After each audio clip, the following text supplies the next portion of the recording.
ഉഭയത്വമുള്ളതുകൊണ്ടും ജാഗ്രത്തിൽ നിന്നതിലേക്കും സുഷുപ്തിയിലേക്കും കയറി നിൽക്കുന്നത് കൊണ്ടും ഉകാരം.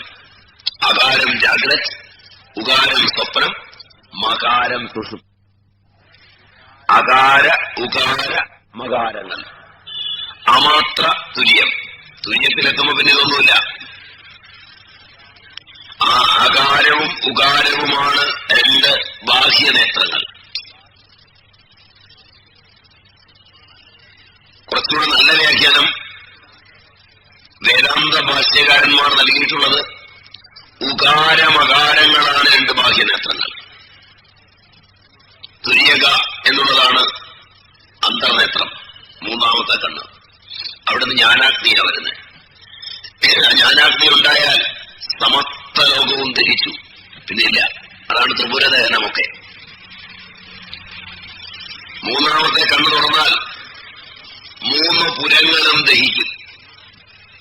ഒന്നാമത്തെ പുരം ജാഗ്രത്, രണ്ടാമത്തെ പുരം സ്വപ്നം, മൂന്നാമത്തെ പുരം സുഷുപ്തി. ജാഗ്രത് സ്വപ്ന സുഷുപ്തികളാകുന്ന 3 പട്ടണങ്ങളും ദഹിക്കും. അപ്പോൾ ആ ആത്മബോധം മുപ്പുരവൈരിയായി മാറും.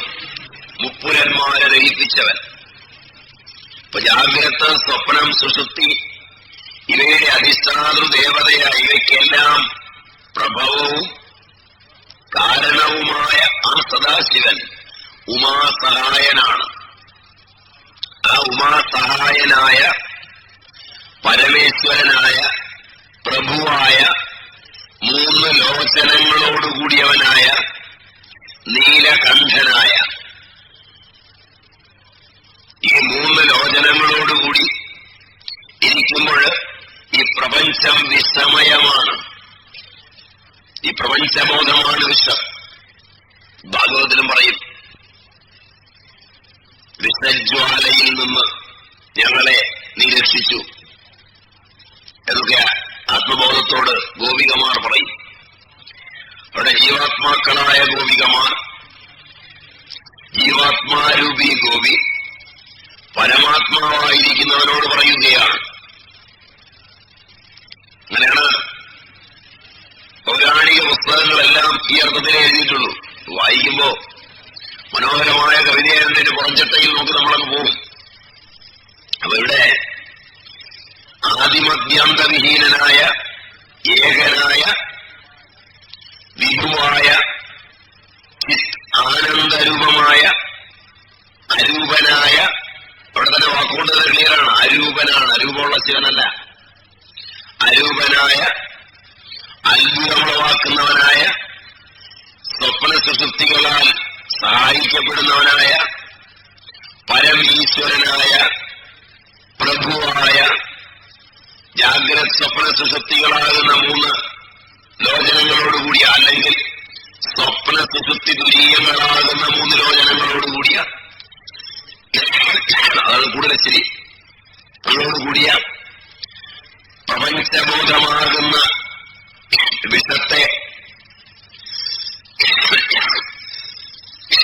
തന്റെ കണ്ഠത്തിൽ ഒതുക്കി നിർത്തുകയാൽ നീലകണ്ഠനായ പ്രശാന്തമനസ്കനായ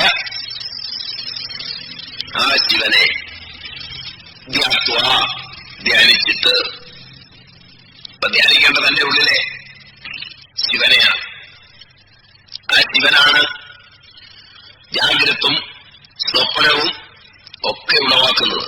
സുഷുപ്തിയുടെ അധിഷ്ഠാതൃദേവൻ ഈശ്വരൻ. മാണ്ഡൂക്യാദി ഉപനിഷത്തുകൾ അതിനെ ഈശ്വരൻ എന്ന് വിളിക്കും. അപ്പൊ തന്നിലേക്ക് ചെയ്യണം. അപ്പൊ ഉമാസഹായനും പരമപുരുഷനും പരമേശ്വരനുമായ ആ ശിവനെ ധ്യാനിച്ചിട്ട്, അങ്ങനെ ധ്യാനിക്കുന്ന മുനി എന്ത് ചെയ്യുന്നു? സർവസാക്ഷിയും മുനിർഗച്ഛതി ഭൂതയോനിം സമസ്ത സാക്ഷിയും, സർവത്തിനും സാക്ഷിയും തമസ്സിന് അപ്പുറത്തുമുള്ള സമസ്ത സാക്ഷിയും തമസ പരത്താത്, തമസ്സിനെല്ലാം അപ്പുറത്തുള്ള എല്ലാ ഇരുട്ടിനെയും അതിക്രമിക്കുന്ന ഭൂതയോനിം ഗച്ഛതി, ഭൂതയോ സർവഭൂതത്തിന്റെയും പ്രഭവസ്ഥാനത്തെ, ഉൽപ്പത്തി കേന്ദ്രത്തെ പ്രാപിക്കുന്നു.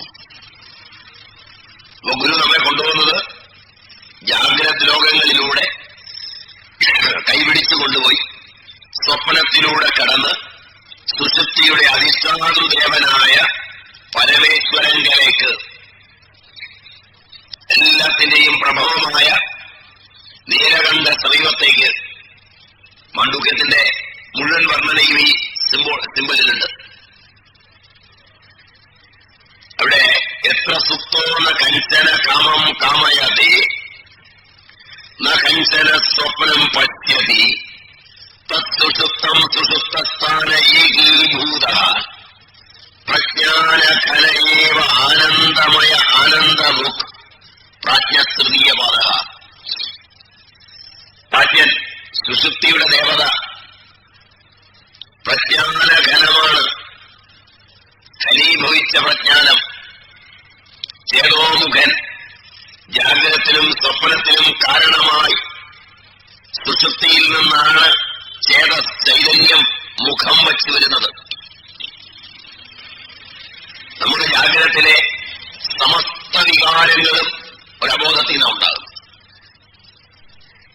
ആനന്ദവും സുഖവും ദുഃഖവും വെറുപ്പും കൃപയുമെല്ലാം അബോധത്തിൽ നിന്നാണ്.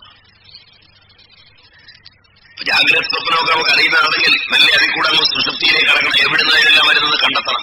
ഗുരുവത ചെയ്യുന്നേ. പ്രശാന്ത മനസ്കനായ ഗുരുവിന്റെ അടുക്ക ചെന്നിരിക്കുമ്പോ ഗുരു നമ്മെ കൂട്ടിക്കൊണ്ടുപോകുന്ന നമ്മുടെ സുഷുപ്തിയിലേക്കാണ്. മൂഢനായ നമ്മോട് ഗുരു ചോദിക്കുന്നത് അതാണ്. മൂഢാ ജന്മനി ജന്മനി, ഈ ജന്മങ്ങളിൽ നീ ഇങ്ങനെ കറങ്ങിയില്ലേ, നിന്നിലേക്കും തിരികെ. അതുവരെ നാം കണ്ടതിനും തിരിച്ചു വയ്ക്കുന്നു. എന്നിട്ട് നേരെ അകത്തേക്ക് നോക്കിക്കുന്നു. അകത്തേക്ക് നോക്കിയിട്ട് ചോദിക്കുന്നു, എവിടുന്നാണ് നിനക്ക് ഈ വെറുപ്പെല്ലാം വരുന്നത്? എവിടുന്നാണ് നിനക്ക് ഈ സുഖമുണ്ടാകുന്നത്? എവിടുന്നാണ് രാഗവും ദ്വേഷവും ഉണ്ടാകുന്നത്? എവിടുന്നാണ് അസൂയയും കുശുമ്പും ഉണ്ടാകുന്നത്? അതിലേക്കെല്ലാം തിരിച്ചു വയ്ക്കുകയാണ്. അപ്പൊ തന്റെ ഉള്ളിൽ നിന്നാണെന്ന് കാണും. പുറത്തുനിന്നല്ല. പുറത്തുനിന്നൊന്നും നമ്മൾ കൊണ്ടുവരുന്നില്ല, എല്ലാം അകത്തുനിന്ന്. ആ അകത്തുനിന്നുള്ള പ്രഭവത്തെ കാണാൻ സുഷുപ്തിയെ ബോധ്യപ്പെടുത്തുന്നു. ന കഞ്ചന കാമം കാമയതേ ന കഞ്ചന സ്വപ്നം പശ്യതി. ഒരു സ്വപ്നവും കാണാതിരിക്കുന്നു, ഒരാഗ്രഹവുമില്ലാതിരിക്കുന്നു, സുഖമായിരിക്കുന്നു എന്നറിയുന്നു. അപ്പോൾ ആഗ്രഹങ്ങളില്ലാതെ സ്വപ്നങ്ങളില്ലാതെ സുഖം അനുഭവിച്ചു എന്നറിയുമ്പോൾ അതിലേക്ക് ഇറങ്ങിച്ചെല്ലണം എന്ന് ബോധ്യമാവേണ്ടതാണ്. അത് ഗുരു പറയുന്നു. ഏതൊരു സ്വപ്നം നിനക്കില്ലാതിരുന്നപ്പോഴാണോ, ഏതൊരു ആഗ്രഹമില്ലാതിരുന്നപ്പോഴാണോ നീ സുഖിയായത്? അങ്ങനെയെങ്കിൽ നിന്റെ ജീവിതത്തിൽ മുഴുവൻ ആഗ്രഹങ്ങളില്ലാതെയും സ്വപ്നങ്ങളില്ലാതെയും ഇരുന്നാൽ സുഖിയാവില്ലേ? യുക്തിക്ക് ബോധ്യമായതുകൊണ്ട് അനുഭവത്തിന് ബോധ്യമാകുമോ എന്നറിയാൻ ഗുരുവിന്റെ കൈപിടിച്ച് തന്റെ സുഷുപ്തിയിലേക്ക് ശിഷ്യൻ നടന്ന് കയറുന്നു. അവിടെ സമസ്ത ജാഗ്രതത്തിലും സമസ്ത സ്വപ്നത്തിലും സമസ്ത പ്രശ്നങ്ങൾക്കും കാരണഭൂതനായ സ്വപ്ന സുഷുപ്തി അധിഷ്ഠാതൃ ദേവതകളായ ഉകാരമകാരങ്ങളുടെ പരിലാളനകളോടുകൂടി നിലകൊള്ളുന്ന സർവഭൂതത്തിനും സാക്ഷിയും സർവേശ്വരനും അനന്തനും വിഭുവും ആദിമധ്യാന്ത വിഹീനനും ഉമാസഹായനും ആയ പുരുഷനെ യേശ സർവേശ്വര, യേശ സർവജ്ഞ, യേശു അന്തര്യാമി, യേശയോനി സർവസ്യ പ്രഭവാപ്യൗ ഹി ഭൂതാനാം എന്ന് പറയുന്ന ആ പുരുഷനെ കണ്ടെത്തുന്നു. അപ്പോഴാനന്ദത്തിലാണ്. അപ്പോ അങ്ങനെയുള്ള ആ പ്രഭവസ്ഥാനത്തെ പ്രാപിക്കുന്നു. ഇനി മാണ്ഡൂക്യത്തിൽ പറഞ്ഞ പോലെ ആരെല്ലാമാണെന്ന് പറയാൻ അടുത്ത മന്ത്രങ്ങളിൽ സകലതും അതാണ്. ഇത് കണ്ടെത്തിയാൽ സർവഭൂതസ്ഥമാത്മാനം സർവഭൂതാനി ആത്മനി ഈക്ഷതേ യോഗയുക്താത്മാ സർവത്ര സമദർശിന എന്ന് ഗീത പറയും. യസ്മിൻ സർവാണി ഭൂതാനി ആത്മൈവാഭൂത്വിജാനത തത്ര കോ മോഹ കശോക യഗത്വമനുപശ്യത. സകലഭൂതങ്ങളിലും തന്നെയും സകലഭൂതങ്ങളെയും തന്നിലും കാണുന്നവന് എന്തു ശോകം, എന്തു മോഹം. യസ്തു സർവാണി ഭൂതാനി ആത്മന്യേവാനുപശ്യതി സർവഭൂതസ്ഥമാത്മാനം തതോന വിജുഗുപ്സതേ എന്ന് വീഴ്ചവാക്യം പറയും. എല്ലാ ഭൂതങ്ങളും എന്നിലും എല്ലാ ഭൂതങ്ങളിലും എന്നെയും കാണുന്നവന് അത് ഹേതുവായി ഒന്നിനെയും നിന്ദിക്കുന്നില്ല. അതെല്ലാം അനുഭവത്തിലാകുന്നത് ഈ സത്യം അറിയുമ്പോഴാണ്. അപ്പൊ ഈ സത്യം അറിയാൻ പുറം ലോകത്തിലൂടിയാൽ പോരാ, യാത്രയുടെ വാഹനങ്ങളൊക്കെ മാറ്റണം, തന്നിലേക്ക് തിരിയണം. അപ്പൊ അങ്ങനെ തിരിഞ്ഞിരിക്കുന്നവരെ കാണിക്കാനാണ് പറഞ്ഞത്. അത്യാസമിയായി ആയി നേരെ വച്ചിട്ടുള്ള സ്ഥിര ഗ്രീവങ്ങളോടുകൂടിയ കഴുത്തുകളോടുകൂടിയ അത്യാശ്രമിയായ ഗുരുവിനെ പ്രണമിച്ചിട്ട് പ്രണമ്യ ഭക്തിയാപ്രണമ്യ ഭക്തിയോടുകൂടി പ്രണമിച്ചിട്ട് ഗീതയും പറയും എങ്ങനെയാണ് ഈ ഉപദേശം കിട്ടുന്നത്. സമദർശികളായ ഗുരുക്കന്മാരാണ് ഉപദേശിക്കുന്നത്. അവരുടെ അടുക്കൽ എങ്ങനെയാ കിട്ടുന്നത്? ഭക്തിപ്രത്രയപൂർവം ചെന്നിട്ട് സേവയ ഉപദേശന്തിതേ ജ്ഞാനം ജ്ഞാനിന തത്വദർശിന പരിപ്രശ്നേന സേവയ. നാരായണ ഗുരുവും പറയുന്നത് സാധാരണ ഇന്ദ്രിയങ്ങൾ പുറത്തേക്കാണെങ്കിൽ ഇതൊന്നും പോകണ്ട, ഉണരണം, ഇനി ഉറങ്ങണം, പുജിഷ്ടീകരണം, വചനം, ഉണരണം, ഇത്രയും മതി. ഇതിനുള്ളതായി ഇന്ദ്രിയ ലോകം. അതെല്ലാം വെച്ചുകൊണ്ട് അകത്തേക്ക് തിരിയണ്ട. ഉണരണം, ഇനി ഉറങ്ങണം, പുജിഷ്ടീകരണം, വചനം, പുണരേണം എന്നിവണ്ണമണയും അനേക വികല്പമാകയാൽ ആരുണരുവത് ഉള്ളൊരു നിർവികാര രൂപം. അവിടെ അദ്ദേഹം തന്നെ പറയും ഉണരരുത്. ഈ വിഷയപ്രപഞ്ചത്തിലേക്ക് ഉണരരുത്. ഇനി ഉറങ്ങിടാതിരുന്നീടണമറിവായി ഉറങ്ങുകയുമരുത്. ആത്മബോധത്തിൽ ഉറങ്ങരുത്, അറിവായി ഉറങ്ങാതിരിക്കണം. അതിനെന്ന് അയോഗ്യനെന്നാൽ അതിന് യോഗ്യത നേടിയില്ലെങ്കിൽ പ്രണവമുണർന്നു പിറപ്പൊഴിഞ്ഞു വാഴും മുനിജന സേവയിൽ മൂർത്തി നിർത്തിടേണം. പ്രണവമുണർന്ന ജാഗ്രത് സ്വപ്ന സുഷുപ്തികള് ഉള്ളുണർന്ന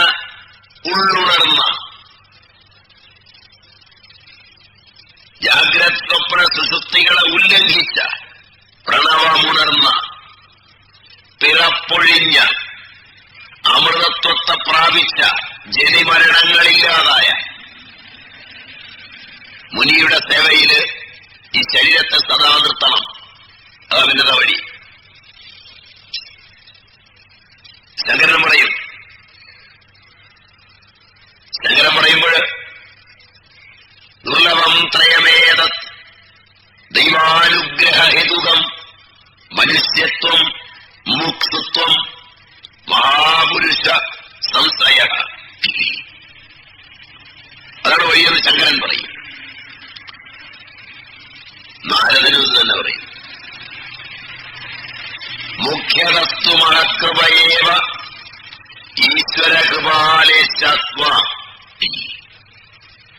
അപ്പൊ അതുകൊണ്ട് ആ അത്തരം ഗുരുവിനെ പ്രണവിച്ച് ഹൃത്പുണ്ഡരീകത്തിൽ, ഇപ്പൊ ഗുരു കൈപിടിച്ചു കൊണ്ടുപോകുന്നതിന് നമ്മുടെ ഹൃത്പുണ്ഡരീകത്തിൽ ഹൃത്പത്മത്തിൽ തേജവും വിശുദ്ധവും വിചിന്യ മധ്യേ വിശദവും വിശോകവും അചിന്യവും അവ്യക്തരൂപവും അനന്തരൂപവും പ്രശാന്തവും ബ്രഹ്മയോനിയും ആദിമദ്യന്തവിഹീനവും വിഭുവും പ്രഭുവും ചിദാനന്ദമരൂപമദ്ഭുതവും ഉമാസഹായനുമായ പരമേശ്വരനെ, ത്രിലോചനായ പരമേശ്വരനെ, നീലകണ്ഠനായ പരമേശ്വരനെ, പ്രശാന്തനായ പരമേശ്വരനെ ധ്യാനിച്ചിട്ട്, അതെല്ലാം വിശേഷണമാണ്.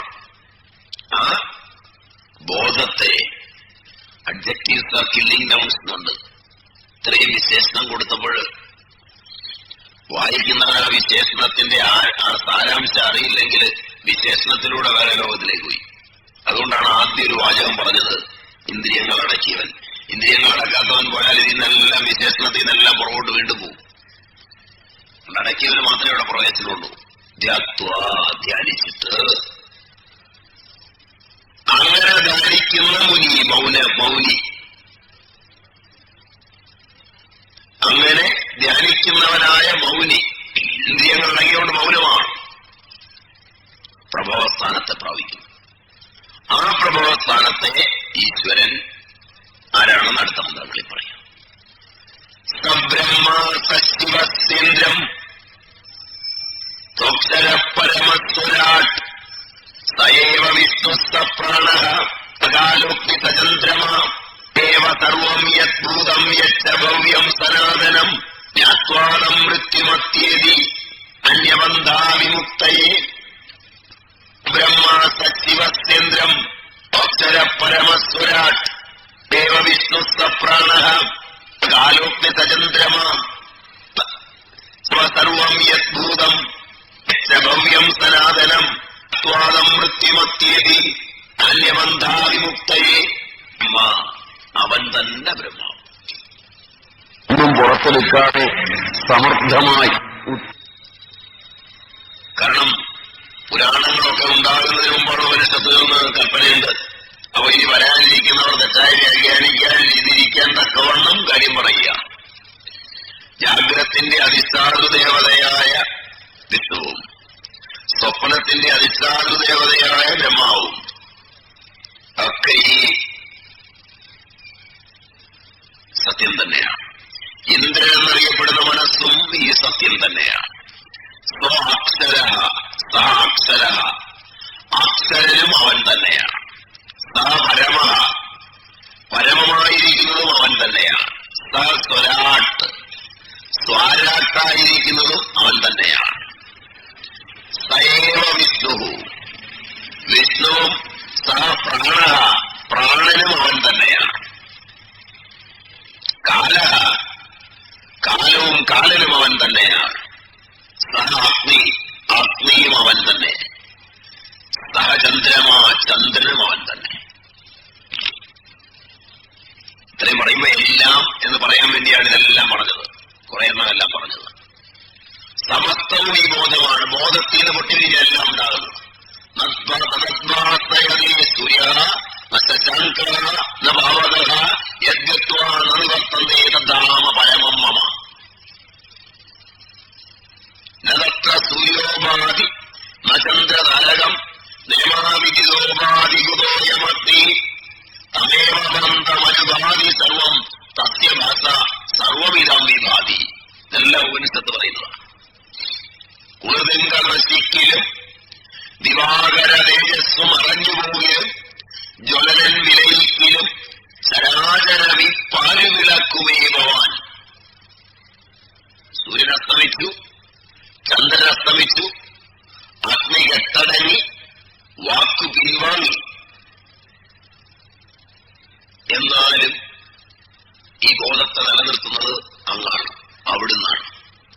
അങ്ങനെയുള്ള സർവം യദ്ഭൂതം, യദ്ഭൂതം ഭവിച്ചതെല്ലാം യാതൊന്ന് ഭവിച്ചിട്ടുണ്ടോ, യാതൊന്ന് ഉളവായിട്ടുണ്ടോ, യദ്ഭൂതം സർവം സൈവ, അതെല്ലാം അവിടുന്നാണ്. യദ്ഭവ്യം, ഇനി ഭവിക്കാനുള്ളത് എന്തെല്ലാം ഉണ്ടോ, യദ്ഭവ്യം ച, ഇനിയും ഉണ്ടാകാനുള്ളത് എന്തെല്ലാം ഉണ്ടോ അതും നിന്റെ ബോധം തന്നെയാണ്. സനാതനമായി നിൽക്കുന്നത് കൊണ്ട് ഈ ബോധം മാത്രമാണ്.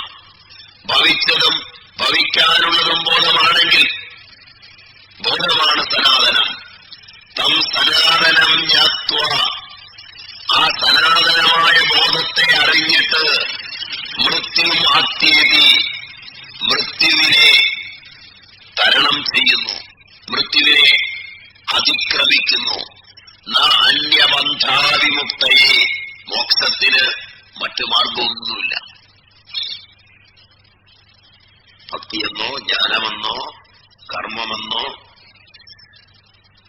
മറ്റു കോലാഹലങ്ങളെന്നോ പറയുന്ന ഒരു മാർഗത്തിലൂടെയും ഈ ബോധത്തെ അറിയാതെ ആരും എത്തില്ല.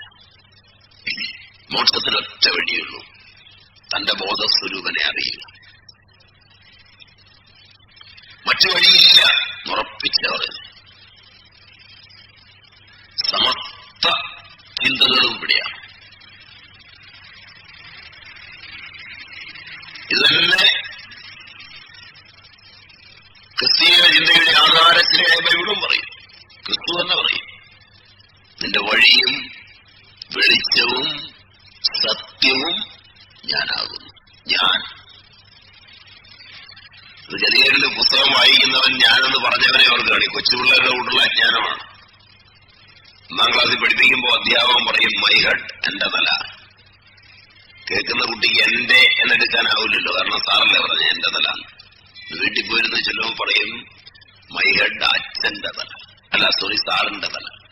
കുറെ നേരം പറയുമ്പോഴത്തേക്ക് അച്ഛന് ദേഷ്യം വരും കേൾക്കുമ്പോൾ. അയാളും കുറച്ച് ഇംഗ്ലീഷ് പഠിച്ചാണ്. എന്തോടെയും വിഡ്ഢി, എന്റെ തല എന്ന് പറയണം. അപ്പൊ അച്ഛനങ്ങ് പോയി കഴിയുമ്പോൾ വീണ്ടും പറയും മൈ ഹെഡ്, അച്ഛന്റെ തല. അപ്പൊ സാറിന്റെ തല എന്ന രീതിയിലുണ്ടായിട്ടുള്ളത് ഒരു ഗ്രൂപ്പ്, മൈ ഹെഡ് സാറിന്റെ തലയായിട്ട് വന്നവരൊരു ഗ്രൂപ്പ്, മൈ ഹെഡ് അച്ഛന്റെ തലയായിട്ട് വന്നവർ വേറൊരു ഗ്രൂപ്പ്. അപ്പോഴാണ് ചേട്ടൻ വന്നിട്ട് പറയും മൈ ഹെഡ്, എന്റെ തല, ചേട്ടന്റെ തല എന്ന് പറഞ്ഞു പിടിച്ചവൻ വേറൊരു ഗ്രൂപ്പ്. ഇനി വിവരമുള്ള വല്ല ഗുരുക്കന്മാരെയും കണ്ടുപിടിക്കണം. അപ്പൊ അവൻ പറഞ്ഞു കൊടുക്കും മൈ ഹെഡ്, നിന്റെ തല. തത്വമസി. അപ്പോഴും ഗതികേടാണ്. അപ്പോഴും ബോധമില്ലാത്തവനാണ് കേൾക്കുന്നതെങ്കിൽ പിന്നെ ഞാൻ മാത്രമേ ഉള്ളൂ എന്നാവും, അഹങ്കാരമാവും. അപ്പൊ ഇങ്ങനെയാണ് വഴക്കെല്ലാം ഉണ്ടാകുന്നത്. അപ്പൊ ഞാനാണ് വഴിയും വെളിച്ചവും മോക്ഷവും എല്ലാം എന്ന് പറഞ്ഞാൽ ഞാൻ ആത്മസ്വരൂപനായ ഞാൻ, ബോധം, അഖണ്ഡബോധം. ഇതിലൊരു മതവും വ്യത്യസ്തമല്ല, എല്ലാ മതവും ഇവിടെ യോജിക്കുകയാണ്.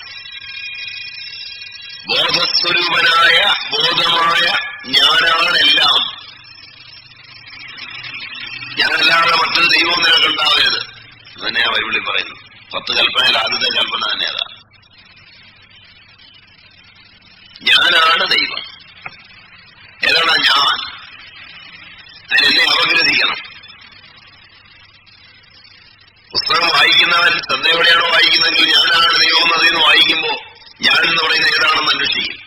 ഞാൻ ഈ ശരീരമല്ല, ഞാൻ ഈ മനസ്സല്ല, ഞാൻ ഈ ബുദ്ധിയല്ല, ഞാൻ ഈ അഹങ്കാരമല്ല, ഞാൻ ആ ശിവമായിരിക്കുന്ന സത്യമാണ്. ആ തയേവ സർവം, ഞാൻ തന്നെയാണ് എല്ലാമായി പരിണമിക്കുന്നത്. യദ്ഭൂതം സർവം സനാതനം ജ്ഞാത്വ, യദ്ഭവ്യം ച സനാതനം ജ്ഞാത്വ, ഭവ്യവും ഭൂതവുമായി വിളങ്ങുന്നതും സനാതനവുമായ അതിനെ അറിഞ്ഞിട്ട് ഏതൊന്ന് ഉണ്ടായോ അത് സർവവും ഞാനാകുന്നു, ഏതുണ്ടാകാൻ പോകുന്നുവോ അത് സർവവും ഞാനാകുന്നു. ഈ ബോധത്തിൽ നിന്നാണ് എല്ലാം ഉളവാകുന്നത്. അവരുടെ ബോധത്തിലേക്ക്, ആ ബോധത്തെ ശിവനെന്ന് വിളിച്ചു. ആ ബോധത്തെ അറിഞ്ഞിട്ട് മൃത്യുവിനെ അതിക്രമിക്കും.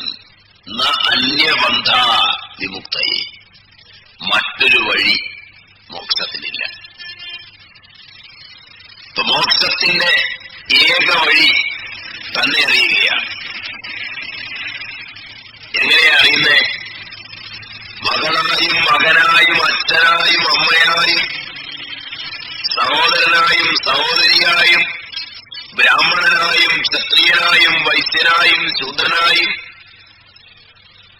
ബ്രഹ്മചാരിയായും ഗൃഹസ്ഥനായും വാനപ്രസ്ഥനായും സന്യാസിയായും ഒക്കെ അറിയുന്ന അറിവല്ല. ആ അറിവൊക്കെ പരിച്ഛിന്നങ്ങളായ അറിവുകളാണ്. ആ അറിവുകളെല്ലാം ദേശകാല വസ്തുപരിച്ഛിന്നങ്ങളാണ്. അപരിച്ഛിന്നവും അഖണ്ഡ സച്ചിദാനന്ദ രൂപവുമായ അറിവ്.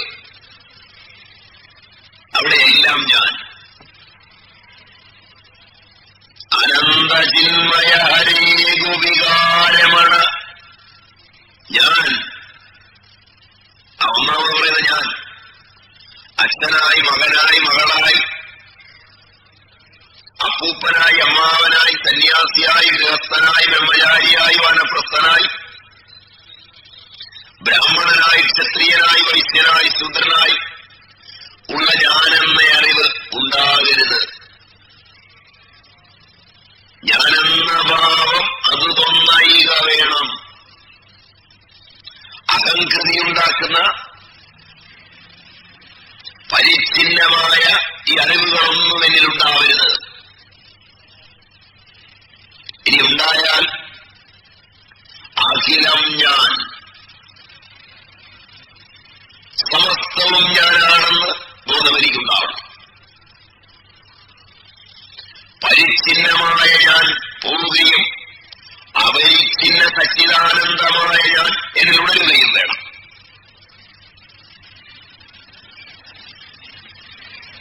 അതാണ് പ്രാർത്ഥിക്കുന്നത്. അവിടെ ഇത് തന്നെ. അപ്പൊ ഇങ്ങനെ അടുക്കോടെ പറഞ്ഞു, ബ്രഹ്മവിദ്യയുടെ മഹത്വം പറഞ്ഞു, ബ്രഹ്മവിദ്യ പ്രാപ്തിക്കുമെന്ന് ശിഷ്യനെ പറഞ്ഞു, അത് ഉപദേശിക്കാൻ പോകുന്ന ഗുരുവിനെ പറഞ്ഞു. ആ ഉത്തമനായ ഗുരുവിന്റെ സന്നിധിയിലെത്തി ഗുരുലാഭമുണ്ടായി ഗുരുവിനെ പ്രണമിച്ച് തന്റെ ഉള്ളിൽ സാക്ഷീഭൂതമായിരിക്കുന്ന ചൈതന്യത്തെ പ്രണമിച്ച് അതിലേക്ക് ഏകാഗ്രമാക്കി സത്യത്തെ സാക്ഷാത്കരിക്കുന്ന വിദ്യയും പറഞ്ഞു. അങ്ങനെയാവുമ്പോ എന്ത് ഭാവമായി സാക്ഷാത്കരിച്ചവൻ ഉണ്ടാകുന്നത്? സാക്ഷാത്കാരം എങ്ങനെ? അത് പിന്നീട് പറയും. അതിനു മുമ്പ് സാക്ഷാത്കരിക്കപ്പെടുന്ന സത്യത്തിന്റെ ഭാവങ്ങളാണ് മുമ്പ് പറഞ്ഞത്. സ ശിവ, സ വിഷ്ണു, സ ബ്രഹ്മ എന്നെല്ലാം പറഞ്ഞത്. ഇനി അങ്ങനെ ഒരാൾ ആ സദാശിവനെ സമസ്ത പ്രഭവവും കാരണമായിരിക്കുന്ന ആ സദാശിവനെ അനുഭവിച്ചാൽ ആ അനുഭവം എങ്ങനെ? കാരണം ഒരാൾ അനുഭവിച്ചിട്ടുണ്ടോ എന്ന് എങ്ങനെ അറിയും? അയാളുടെ ക്രിയകൾ എങ്ങനെയിരിക്കും? മാറ്റമല്ലോ ഉണ്ടാവുമോ? അത് പഴയതുപോലെ തന്നെ ആയിരിക്കുമോ? ആള് പഴയ പോലെ കുറച്ച് അമ്പലത്തിൽ പോകും, ചന്ദനം തൊടും, പണ്ടാരത്തിൽ കുറച്ച് പൈസ ഇടും, ഇങ്ങനെ ആയാൽ മതിയോ? അതിൽ അയാൾക്ക് പോലെ മാറ്റവും വരുമോ? ഈ സാക്ഷാത്കരിച്ചവന് സാധാരണക്കാരനിൽ നിന്ന് എന്ത് മാറ്റം ഉണ്ടാവും? ആ ആനന്ദം അനുഭവിക്കുന്നവന് അവരുടെ കണ്ടതിരിച്ചതിണ്ടേ. എന്തിന്? അവനെപ്പോൾ ആചരിക്കുന്നതിന്, എന്തിന്? അവനെ ബഹുമാനിക്കുന്നതിന്. രണ്ടിനും. അപ്പൊ ആചരണത്തിന് വേണ്ടി, അതുപോലെ തന്നെ അനുഗ്രഹാശിസുകൾക്കായിക്കൊണ്ട് അവനെ ആസനാദികൾ കൊടുത്ത് ബഹുമാനിക്കുന്നതിന് വേണ്ടി കണ്ട തിരിച്ചറിയണം. അങ്ങനെയുള്ളവരെങ്ങനെയാവും? അടുത്ത മന്ത്രത്തിൽ പറയാം. 11. സർവഭൂതസ്ഥമാത്മാനം സർവഭൂതസ്ഥമാത്മാനം സർവഭൂതസ്ഥമാത്മാനം സർവഭൂതാനി ചാത്മനി സംപശ്യൻ ബ്രഹ്മപരമം യാതിനന്യേന ഹേതുന. സർവഭൂതസ്ഥമാത്മാനം സർവഭൂതാനി ചാത്മനി സംപശ്യൻ ബ്രഹ്മപരമം യാതിനന്യേന ഹേതുന. പറഞ്ഞു, മുക്തി ബുദ്ധിക്ക് മറ്റൊരു വഴിയില്ല എന്ന് പറഞ്ഞു. ഇനി അവസ്ഥയിലെത്തിയാൽ അവന്റെ കാഴ്ചപ്പാട് എങ്ങനെയായിരിക്കും? ഇങ്ങനെയുമൊക്കെ ഇത് പറയുന്നുണ്ട്. സർവഭൂതസ്ഥമാത്മാനം സർവഭൂതാനി ആത്മനി ഈക്ഷതേ യോഗയുക്താത്മാ സർവത്ര സമദർശിന. സർവത്ര, എല്ലായിടത്തും, യാതൊരുവൻ എല്ലായിടത്തും സമദർശിയായിരിക്കുന്നുവോ അവനാണ്. സമം, ബ്രഹ്മത്തെ മാത്രം ദർശിക്കുക. സമദർശി എന്ന് പറഞ്ഞാൽ എല്ലാം ഒരുപോലെ കാണുന്ന അല്ല, കാണുന്നതിലെല്ലാം ബ്രഹ്മഭാവന ഉണ്ടായിരിക്കുക. അത്രയും വരെ എത്തണം. അല്ലാതെ എല്ലാം ഒരുപോലെ കണ്ടു, അങ്ങനെ ഒരുപോലെ കാണാനുള്ള കഴിവ് അന്ധനുണ്ട്. കാരണം ചിലവൻ കാണുന്നേ ഇല്ല. ബുദ്ധിക്ക് മാന്ദ്യം വന്നാലുണ്ട്. അതുകൊണ്ട് മന്ദബുദ്ധിയെ പോലെയാണ് ബ്രഹ്മസാക്ഷാത്കാരം ലഭിച്ചവൻ എന്നെടുത്ത പോരാ. അതുകൊണ്ട് സമത്തെ കാണുന്നു, സമം ബ്രഹ്മം. മറ്റുള്ളവരെ കാണാൻ കഴിയാത്തതിനെ കാണുകയാണ്. ബാഹ്യേന്ദ്രിയങ്ങൾക്ക് കാണാൻ കഴിയാത്തതിനെ കാണുകയാണ്. അങ്ങനെ കാണാൻ കഴിയും. അപ്പൊ സർവഭൂതസ്ഥം ആത്മാനം സർവഭൂതാനിജ ആത്മനി സംപശ്യൻ പരമം ബ്രഹ്മ യാതി ന അന്യേന ഹേതുന. സർവഭൂതങ്ങളിലും ആത്മാവിലും കണ്ട് പരമമായ ബ്രഹ്മത്തെ പ്രാപിക്കും. ന അന്യഹേതുന, മറ്റ് കാരണങ്ങളായില്ല. ഒറ്റ വഴിയുള്ളൂ എന്ന് പറഞ്ഞു വിമുക്തിക്ക്. ആ വഴി ഇത് തന്നെയാണ്. അത് വീണ്ടും വർണ്ണിക്കുകയാണ്. ഈ ചരാചര ജഗത്തിലെ സമസ്ത വസ്തുക്കളിലും ഭവിച്ചതിലെല്ലാം തന്നെ കാണുക. തന്റെ ബോധമാ ഭവിച്ചിരിക്കുന്നതല്ല. തന്നിൽ ആ ബോധത്തെ കാണുക. ആ ബോധത്തെ തന്നിലും തന്നെ ആ ബോധത്തിലും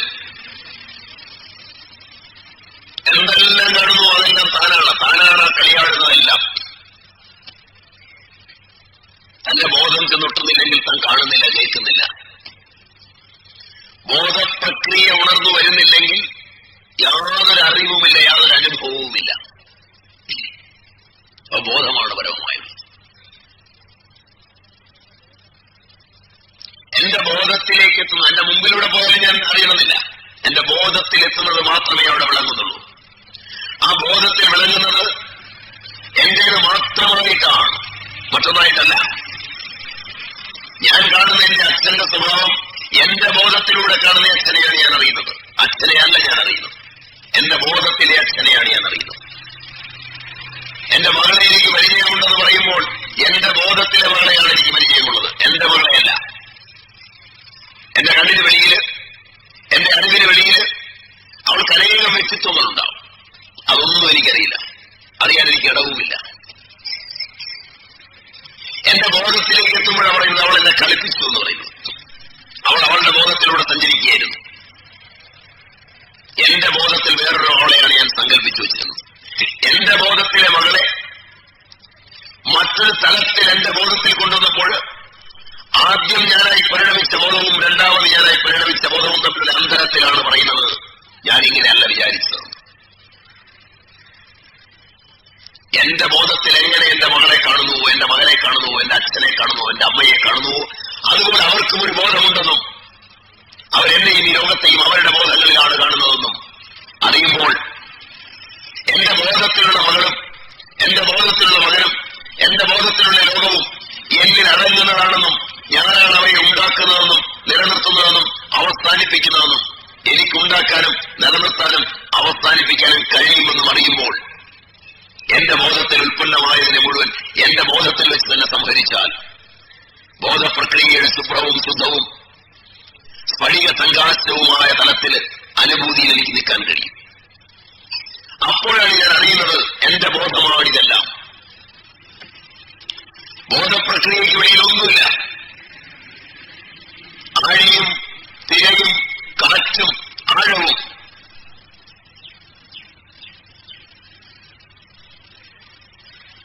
നാലെണ്ണം ആഴി, തിര, കാറ്റ്, ആഴം. ഞങ്ങളും മായയും നിൻമഹിമയും നീയും. ഇതെല്ലാം എന്റെ ഉള്ളിലാണ്. ഒരു പ്രാർത്ഥനയിൽ പറയുന്നതാണ്. ആഴിയും തിരയും കാറ്റും ആഴവും പോലെ ഞങ്ങളും. അപ്പൊ ആഴി ഞങ്ങൾ, തിര മായ, കാറ്റ് നിൻമഹിമ, ആഴം നീ. പ്രശാന്തമായ ആഴത്തിൽ നിന്നാണ്, നിശബ്ദതയിൽ നിന്നാണ്, അത്യഗാധമായ നിശബ്ദതയിൽ നിന്നാണ് ഈ ആഴിയും തിരയും കാറ്റും ഒക്കെ സംജാതമാണ്. ആഴത്തിലേക്ക് കടന്നു ചെല്ലുമ്പോൾ തിരയില്ല, കാറ്റില്ല, എല്ലാം ഏകമാണ്. അതുപോലെ ഞങ്ങളും മായയും നിൻമഹിമയും നീയും എല്ലാം ഈ ബോധത്തിലാണ്. അപ്പറിയും നീയല്ലോ മായാവിയും മായാവിനോദനും മായയെ നീക്കി സായുജ്യം നൽകുമായിരും. നീ സത്യം, ജ്ഞാനം, ആനന്ദം, നീ തന്നെ വർത്തമാനവും ഭൂതവും ഭാവിയും വേറെ ലോതും മൊഴിയും ഓർക്കരുതി. അപ്പൊ അവിടെ വരെ അതുപോലെ പറയുക, സർവഭൂതങ്ങളും എന്നിൽ, സർവഭൂതങ്ങളിലും ഞാൻ. അങ്ങനെ ഈക്ഷിക്കുന്നവൻ യോഗയുക്തനായ ആത്മാവാണ്, സർവത്ര സമദർശിയ. ഗീത നേരത്തെ പറഞ്ഞത്, യസ്മിൻ സർവാണി ഭൂതാനി ആത്മന്യേവാ ബുദ്ധിജാരത തത്ര കോ മോഹ കശ്ചോക ഏകത്വമനുപശ്യത. ഇശവസ് ഏകത്വത്തെ കണ്ട യോഗിക്ക് എന്ത് ശോകം, എന്തു മോഹം? എന്റെ ബോധമാണ് ഈ പുഴുവായും വീപ്പയായും കടലായും മീനായും ആമയായും എല്ലാം നവരത്നമഞ്ജരിയിലും അത് പറയും. മീനായതും മാനായതും ഒക്കെ നീയാണ്. ഈ ലോകത്തിൽ എന്തെല്ലാം ഉണ്ടായോ അത് സകലതും ഈ ബോധമാണ്. ഈ ബോധം മാത്രം സത്യമാണ്. ആണെങ്കിൽ എനിക്ക് കുറ്റം പറയാനും സ്തുതിക്കാനും എല്ലാം ഉള്ളത് എന്റെ ഈ ബോധത്തെയാണെങ്കിൽ, അദ്വേഷ്ട സർവഭൂതാനാം മൈത്ര കരുണയേവച നിർമ്മമോ നിരഹങ്കാര എന്നകത്തേക്ക് ഒതുങ്ങും. അല്ലെങ്കിൽ നാഭിനന്ദതി നദ്വേഷ്ടി എന്നൊക്കെ ഗീതയുടെ സുതപ്രജ്ഞ ലക്ഷണത്തിൽ പറയുന്നതിലേക്ക് ഒതുങ്ങും. ഇങ്ങനെ തന്നിലേക്ക് ഒതുങ്ങാൻ നമ്മൾ പോകുന്നതെല്ലാം പുറത്തേക്ക് പോവുകയാണ്. പുറത്തേക്ക് ഇന്ദ്രിയങ്ങളെ വലിച്ചു വെച്ച് സുഖം കിട്ടുമെന്ന് വെച്ച് വ്യാമോഹിച്ചുകൊടുകയാണ്. കസ്തൂരിക്കാമിരക് ജീവം എന്ന് കബീർ പറഞ്ഞ പോലെ, കസ്തൂരിമാൻ തന്റെ നാഭിയിലെ കസ്തൂരി അറിയാത്തതിന്റെ ഗന്ധമടിക്കുമ്പോൾ കസ്തൂരി തേടി ഓടുന്നത് പോലെ ഈ ഭൂതഭൗതിക പ്രപഞ്ചത്തിന് തന്റെ ബോധത്തിലേക്ക് കടന്നു വരുന്ന വസ്തുക്കളെയെല്ലാം അവയുടെ ബോധം എങ്ങനെയെന്നറിയാതെ പഠിച്ചുകൊണ്ടെന്ന് ഭഗവാൻ അർപ്പിക്കുമ്പോൾ സുഭദ്രാകുമാരി ചൗഹാനും പറയും, എന്റെ കയ്യിലൊന്നുമില്ല ഭഗവാനെ. പൂലനഹി ഹാരനഹി നഹി പൂലോങ്കാഭി ഹാരനഹി ഹായി ഗലേമേ പനാനേക്കോ പൂലോങ്കാഭി ഹാരനഹി ഖാലി ഹാത്ത് ചലിയായി ഹേ. വെറും കൈയോടെ വന്നിരിക്കുകയാണ് ഭഗവാൻ. എനിക്ക് അവിടെ അർപ്പിക്കാനൊന്നുമില്ല. മേര മൻ അർപ്പൺ കർത്തിക്കും. എനിക്ക് അർപ്പിക്കാനുള്ളത് മനസ്സ് മാത്രമാണ്. അതർപ്പിക്കുകയില്ല. അതിനായി കൂടയ്ക്കകത്ത് അത് കൊണ്ടിരുന്നത്. സ്വന്തം സാധനം അർപ്പിക്കില്ല. അർപ്പിച്ചു കഴിഞ്ഞാൽ പിന്നെ അർപ്പണമില്ലല്ലോ. വല്ലവന്റെ സാധനമൊക്കെ പിടിച്ചോടിച്ചോടൊന്ന് അർപ്പിക്കുകയാണ് ഭഗവാന്. നിങ്ങളുടെ അർപ്പിക്കണം. അതാണ് അർപ്പണം. നിങ്ങളെ അർപ്പിക്കണം.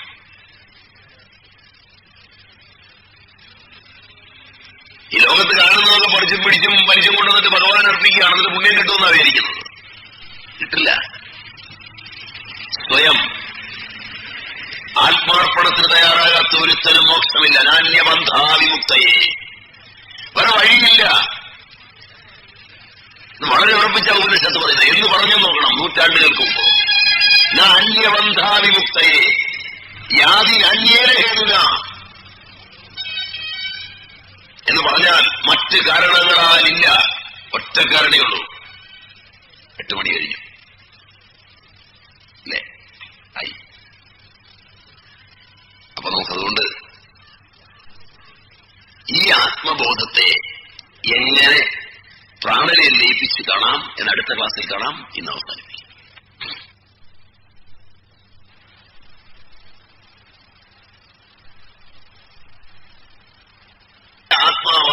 ആത്മാവാണ് സർവത്ര സമദർശിയ എന്ന് ഗീത. നേരത്തെ പറഞ്ഞത് യസ്മിൻ സർവാണി ഭൂതാനി ആത്മന്യേവാബുദ്ധിജാനത തത്ര കോ മോഹ കശ്ചോക ഏകത്വമനുപശ്യത. ഇഷ്ടവസ് ഏകത്വത്തെ കണ്ട യോഗിക്ക് എന്ത് ശോകം, എന്തു മോഹം? എന്റെ ബോധമാണ് ഈ പുഴുവായും വീപ്പയായും കടലായും മീനായും ആമയായും എല്ലാം നവരത്നമഞ്ജരിയിലും അത് പറയും. മീനായതും മാനായതും ഒക്കെ നീയാണ്. ഈ ലോകത്തിൽ എന്തെല്ലാം ഉണ്ടായോ അത് സകലതും ഈ ബോധമാണ്. ഈ ബോധം മാത്രം സത്യമാണ്. ആണെങ്കിൽ എനിക്ക് കുറ്റം പറയാനും സ്തുതിക്കാനും എല്ലാം ഉള്ളത് എന്റെ ഈ ബോധത്തെയാണെങ്കിൽ അദ്വേഷ്ട സർവഭൂതാനാം മൈത്ര കരുണയേവച നിർമ്മമോ നിരഹങ്കാര എന്നകത്തേക്ക് ഒതുങ്ങും. അല്ലെങ്കിൽ നാഭിനന്ദീനദ്വേഷ്ടി എന്നൊക്കെ ഗീതയുടെ സുതപ്രജ്ഞ ലക്ഷണത്തിൽ പറയുന്നതിലേക്ക് ഒതുങ്ങും. ഇങ്ങനെ തന്നിലേക്ക് ഒതുങ്ങാൻ നമ്മൾ പോകുന്നതെല്ലാം പുറത്തേക്ക് പോവുകയാണ്. പുറത്തേക്ക് ഇന്ദ്രിയങ്ങളെ വലിച്ചു വെച്ച്